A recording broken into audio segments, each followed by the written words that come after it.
Hola, pues muy buenos días y muchas gracias por acudir una semana más a la rueda de prensa del Grupo Parlamentario por Andalucía. Lo primero que tenemos que hacer, pues como siempre a principios de cada mes, ya por suerte es casi una costumbre, es felicitarnos por los buenos datos del paro en nuestra comunidad autónoma. Como sabéis, Andalucía lidera los datos de bajada de paro en junio con 8.746 parados menos. Es llamativo que este descenso se ha celebrado por Moreno Bonilla, cuyo partido en Madrid votó en contra de todas y cada una de las medidas que están posibilitando este descenso histórico del paro, no solo en Andalucía, sino en toda España. Aún así, tenemos que seguir trabajando porque a día de hoy tenemos 654.000 parados todavía en Andalucía, pero sí es verdad que tenemos una cifra histórica de afiliados y afiliadas a la Seguridad Social que supera los 3.200.000. Repito, estamos muy contentos, pero aún así sabemos que hay que continuar trabajando porque desciendan esas cifras. Como siempre, el sector que lidera esa bajada de paro y sobre todo en época estival es el sector servicios. Eso está bien, pero demuestra que esa apuesta del Gobierno Moreno Bonilla por un cambio de modelo, menos dependiente de los servicios, y esa apuesta que quería hacer hacia una reindustrialización verde en Andalucía, pues está lejos de conseguirse. Mientras ha descendido el paro en el sector servicios en más de 7.000 personas, en la industria lo hace pues en apenas 900. Y además hay que destacar esto un día después de que se aprobara el Plan Crece Industria para 2027, del que vamos a debatir hoy en la Comisión de Industria, Energía y Minas, cuando todavía no tenemos evaluación ni uno solo de los 19 planes aprobados en los primeros años de esta legislatura, y que más allá de tener pues un montón de datos que parecen casi hechos por inteligencia artificial, muy bien presentados, pero no conocemos a día de hoy el valor real, la evaluación de esos distintos planes Crece. Y centrándonos ya, si quieren, en temas pues, que tienen más que ver con nuestra comunidad autónoma, sabéis que la semana pasada hubo 2 manifestaciones y algunas concentraciones relacionadas con el turismo. Sabéis que tanto en Málaga como en Cádiz, que fueron las más masivas, pues la ciudadanía está harta de todos los problemas asociados a un turismo excesivo. Desde Por Andalucía llevamos trabajando este tema desde el inicio de la legislatura. Somos conscientes de la importancia del sector turístico, segunda actividad económica en el PIB de la comunidad autónoma, pero también tenemos muy claro que el Gobierno de la Junta hace dejación de funciones a la hora de regular o de tratar de reducir los impactos negativos que toda actividad económica tiene sobre la ciudadanía. Y en este caso, el turismo está afectando muy y mucho a la vivienda, al precio de la vivienda y además al negocio, al comercio local. Aparte de que está dejándonos pues, ciudades sin vida, desarmadas, en las que están desapareciendo, si quieren, los árboles y las fuentes pues, por veladores y poco más. Tenemos los cascos históricos convertidos en grandes decorados, pero como lo decía, lo más sangrante para nosotros es cómo el Gobierno está haciendo dejación de funciones en el tema de la vivienda. Sabéis que aprobó en febrero, creo que fue, un decreto sobre viviendas turísticas. Y lo vamos a decir siempre, no es un decreto que regula el tema y que le deja la competencia a los ayuntamientos. Es falso, es mentira, si quieren. La competencia la tienen los ayuntamientos desde una sentencia del Tribunal Supremo de tiempo antes. Ahí lo que se hace es pues algo que se le da muy bien al consejero de Turismo, hacer como que hace algo, pero no hace nada. Tiene competencias en vivienda y son las competencias en vivienda las que tiene que utilizar la Junta de Andalucía para permitir, como se está haciendo en otras comunidades, como en Cataluña, sin ir más lejos, para que se pueda poner límite al número de viviendas turísticas que existen en las zonas en las que están más tensionadas. Y, por supuesto, entrar de una vez y meterle mano al precio del alquiler. Es algo que no se puede consentir. Tenemos que muchas personas no pueden vivir donde quieren, son expulsadas porque es mucho más rentable el que la vivienda esté en manos de fondos buitres, recordemos, nunca andaluces, que especulan con uno de lo que tendría que ser un derecho fundamental. Y esto nos lleva pues, a otro tema también relacionado con el de la vivienda y es el del bono del alquiler. Saben que mes tras mes venimos denunciando cómo sigue sin que se resuelvan las ayudas al alquiler del bono joven que tendrían que haberse tramitado ya hace un año. Sabéis que se presupuestaron 68 millones y a día de hoy solo se han pagado 15. Existen un gran número de solicitudes que no han sido resueltas y las que han sido resueltas no han cobrado este dinero. No sabemos por qué, porque en otras comunidades no se ha hecho así. Una vez más, gestión ineficaz del Gobierno que cuando tiene que hacer ayudas que van en contra de su línea, que es el libre mercado, libertad de precios, va arrastrando los pies y prácticamente no llega. Y resulta que los buenos gestores tienen muchos problemas informáticos, en este caso, para gestionar algo que otras comunidades autónomas han podido tramitar sin ningún problema. Recordemos que hay mucha gente esperando esa ayuda para poder iniciar un proyecto de vida autónomo. Y también es muy llamativo que ayer hubo una convocatoria extraordinaria de la Mesa Sectorial de Educación con un único punto del orden del día, con un nombre muy llamativo, ampliación de la plantilla, curso 2024-2025. Vamos a ir por partes. En lo que respecta a la FP, se hablaba de un aumento de 690 plazas. Sabéis que este Gobierno no ha hecho una apuesta, digamos que dice que ha hecho una apuesta, que no es lo mismo, por la FP, con un programa estrella, el de la FP Dual, bueno, pues teniendo claro que parte de la transición hacia un sistema industrial verde pues necesita pues una FP no adaptada a ese nuevo mercado de trabajo. Sin embargo, sabemos que a día de hoy 30.000 estudiantes andaluces tienen que estudiar en la privada porque no hay oferta pública de FP. Muchos de los módulos más novedosos y que tienen mejor salida laboral solo se pueden estudiar en la privada, mientras que en la pública encontramos pues, módulos que no permiten, digamos, ese gran salto que Andalucía necesita. ¿Se han incrementado las plazas públicas en la FP? Sí, un 1,22%. Absolutamente insuficiente, teniendo en cuenta, repito, que 30.000 estudiantes tienen que estudiar FP en la privada porque no encuentran plaza en la pública.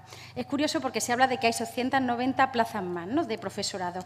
Y ahora yo les hago las cuentas. De esas 690, 110 ya existen, son los dinamizadores para la FP Dual, que son una figura que tienen que encontrar empresas en las que poder desarrollar pues, esa parte práctica de la FP Dual. Fijaos, 110 en toda Andalucía, que también es algo insuficiente. Se les acababa ahora el plazo y tienen que renovarlo para el año próximo. Por tanto, esas 690 ya le quitamos 110, que están ahora contratados, serían 580. 580 plazas nuevas para 510 centros de FP. Nos parece que la subida no es tanta, no es revolucionaria y prácticamente no permite, yo creo que eso es un hecho, que el estudiante que en Andalucía quiera cursar la FP pública pueda hacerlo. Otra vez más, distinción entre los que tienen más y los que tienen menos recursos para hacerlo.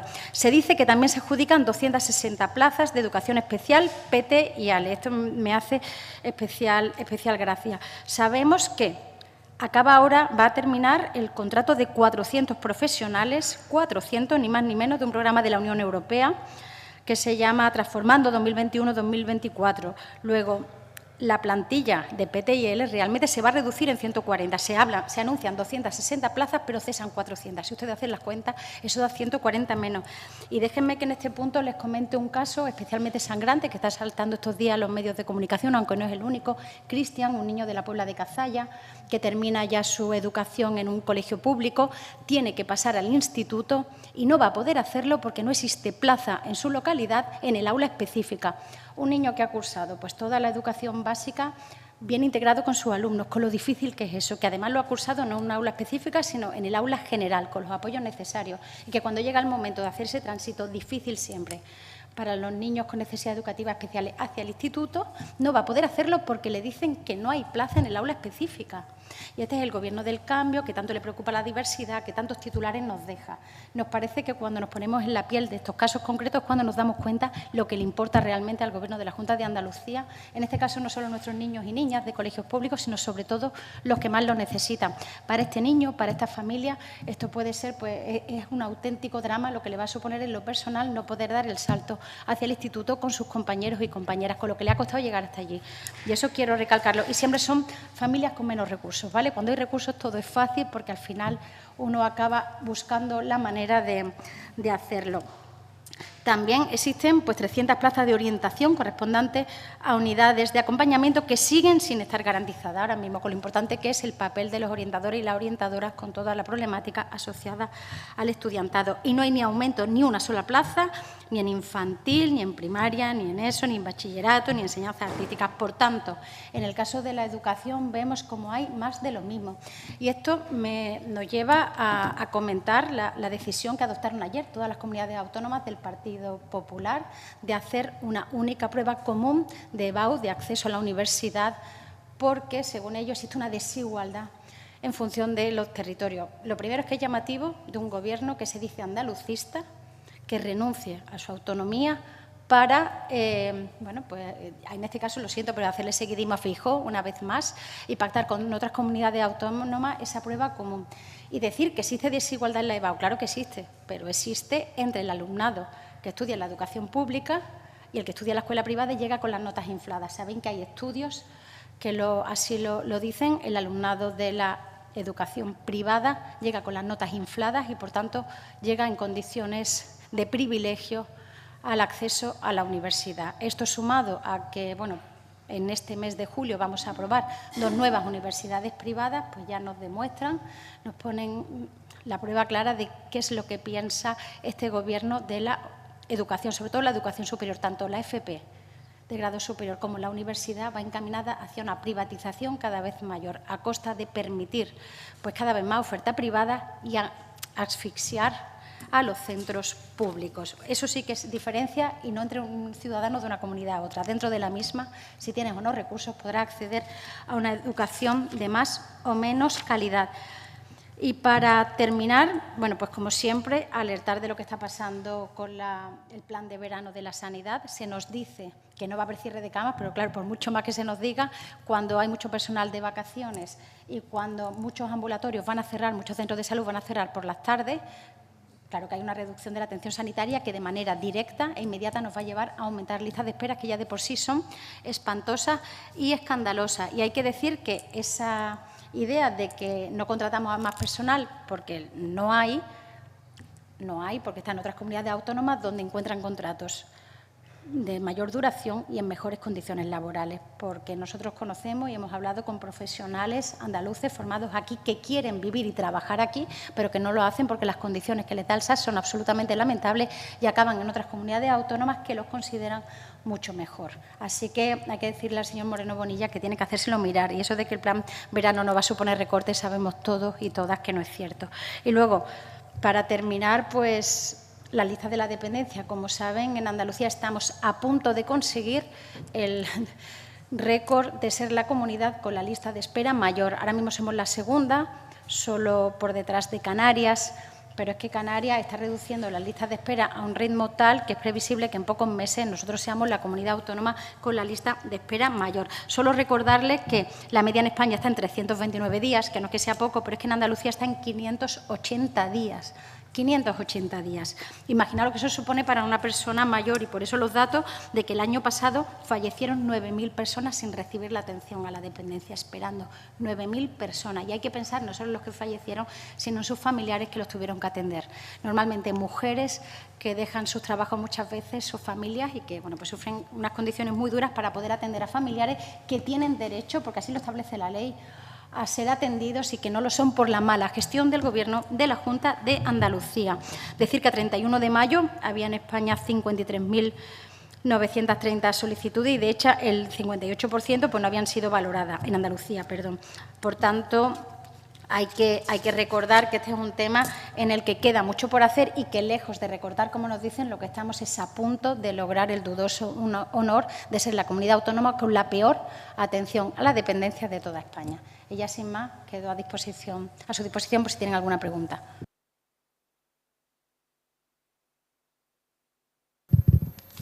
Una consulta. En materia de vivienda, ¿está previsto llevar alguna iniciativa próximamente para pedir una nueva regulación en materia de viviendas turísticas o para la ejecución de la ley estatal? Y, sobre todo, ¿cuál sería el planteamiento en materia de viviendas turísticas que se propondría?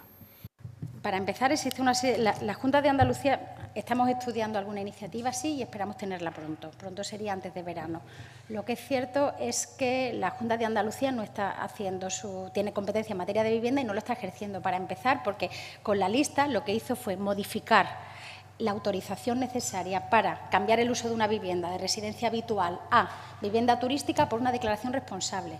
La declaración responsable ya supone que no hay ningún tipo de control previo. Por tanto, eso de que se puede limitar, es decir, estás prácticamente impidiendo que los ayuntamientos ejerzan un control. Y eso habría que revertirlo de alguna manera. Y, por tanto, sí estamos estudiando cuáles podrían ser las vías más eficaces para hacerlo. Estudiando la legislación catalana, por ejemplo, que aprobó un decreto de ley hace unos meses, en la que ya establece en un anexo cuáles son las zonas tensionadas y, a partir de ahí, establece una regulación por la cual los ayuntamientos pueden someter a autorización las nuevas viviendas turísticas y, además, hacerlo de manera temporal. Y a nosotros nos parece que esa es la línea a seguir. Ahora, decirle a los ayuntamientos que pueden hacerlo cuando ya podían hacerlo, pero no darles herramientas para ello, es muy complicado. De todos modos, estamos viendo cómo incluso ayuntamientos del PP, lo veíamos con el de Málaga, el de Sevilla, yo creo que solo de boquilla, pero bueno, existen ayuntamientos que ya están empezando a decir que hay que poner freno porque la situación es insostenible. Vamos a tener centros de las ciudades más emblemáticas vacíos de vecinos y vecinas solo con vivienda turística. Se supone que automáticamente pues, cambia todo el panorama de la zona, pierdes comercio local porque ¿a qué le sirve a un turista? Pues una mercería o una ferretería. Al final lo que tienes son cambiar los bares por gastrobar y eso que parece una tontería decirlo o parece... Te dice el consejero que estamos en contra del progreso económico. No, es que nosotros tenemos derecho a vivir nuestra ciudad y eso pasa a tener nuestros parques, a tener nuestros bares de referencia, a tener nuestro comercio, en definitiva, a poder ejercer nuestra vida. O al final vamos a tener centros vacíos y todo el mundo viviendo en las afueras, ¿vale? Tener que ir y venir con coche, bueno, y eso, y centros que sean simplemente parques temáticos para que los turistas puedan verlos. Las ciudades son sobre todo para los vecinos y las vecinas, para los andaluces y andaluzas.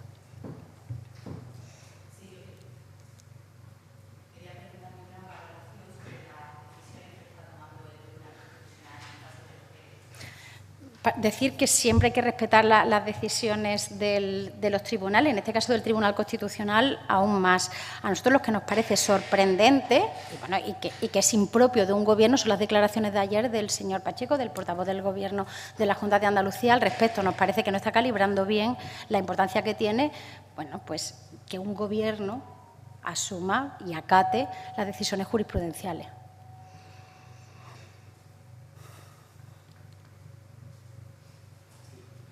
Hay una cosa que dijo que no me quedó clara. Usted ha dicho que el turismo está afectando al derecho a la vivienda y también al comercio.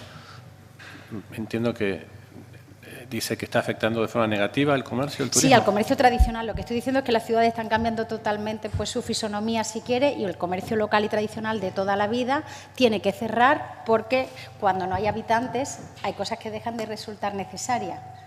Y lo que estamos viendo es que todo se enfoca al turista. Igual que la hostelería se enfoca sobre todo al turista, también los comercios se enfocan sobre todo a eso. Cada vez más difícil encontrar una mercería, una ferretería pues en el centro de cualquier ciudad. ¿Por qué? Bueno, porque eso es algo que sirve poco. Sin embargo, podemos encontrar tiendas de souvenir o tiendas estas de 24 horas con... Así que sí, nos parece que es algo que hay que fortalecer, el comercio local. No todo pueden ser grandes superficies afuera a los que ir con coche. También tenemos derecho a poder realizar nuestra vida y nuestras compras en el barrio en el que vivimos.